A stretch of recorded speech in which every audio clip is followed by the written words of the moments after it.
Dobar dan dragi gledatelji, dobrodošli u još jedan tutorial do Vucko iz channela. Danas ćemo se baviti temom fotografije. Točnije kako spojiti 2, 3, 4 fotografije u jednu s onim cool efektima i slično.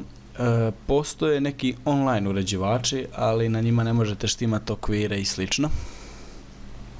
Postoji Adobe Photoshop, ali prekompliciran je i kao prvo nije besplatan, kao drugo previše memorije zauzme i dugo treba da se skine.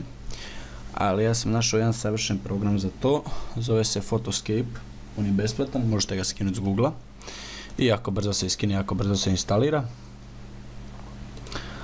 I kao što vidite, to je izgled samog programa. Ovo je verzija 1.3, ja mislim.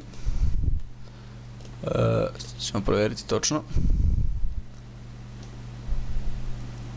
Ja sam nekad davno koristio ovu, pa sam ponovo skinuo, mislim da je 1.3. Ne, 3.0, pardon. Da bi to napravili, jednostavno idemo na Page. Gore stisnemo karticu Page ili možemo jednostavno ići tu na Page. Kao što vidite, ovdje su nam neki modeli, to jest predlozi kako možemo stavljati slike i slično. A evo, ja ću sad za početak ću uzeti neki obični koji ćemo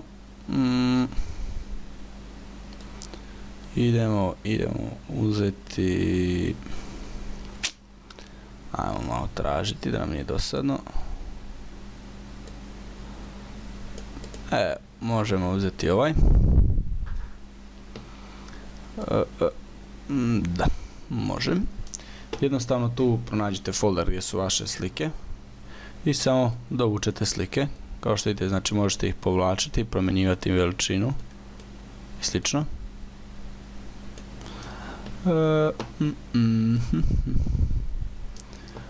Idemo još ostalih slika dodati.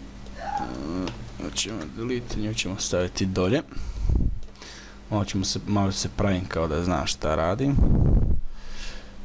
Nemojte mi zamjeriti. I evo, ovo ćemo tu.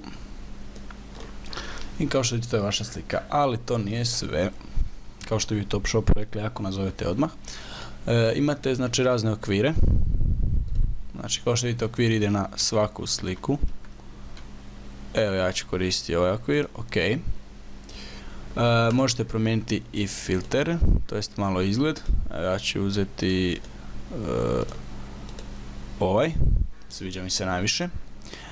Možete promijeniti i veličinu klikom na ovaj tu mali čovjek napravljen od žira i assign the page size, ali pazite da, znači, da ostane u proporcijama. Znači evo, ja ću staviti 808, ok. Kao što vidite, slika se povećala i slika izgleda jako lijepo. S ovim se mogu napraviti jako lijepe slike. I jednostavno idemo sada na save i odaberemo znači vrstu koju želimo. Ja ću uzeti JPG i napisat ćemo nova slika i save na pozadinu. Kvalitetu ću povećati na 100%. Povećavam se malo veličina s tim, ali i kvaliteta naravno. I jednostavno ću ovo zatvoriti. Nova slika, evo je.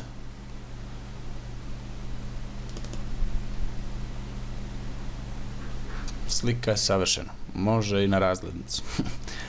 Puno hvala što ste gledali ovaj tutorial, doviđenja. Pogledajte moje ostale tutoriale.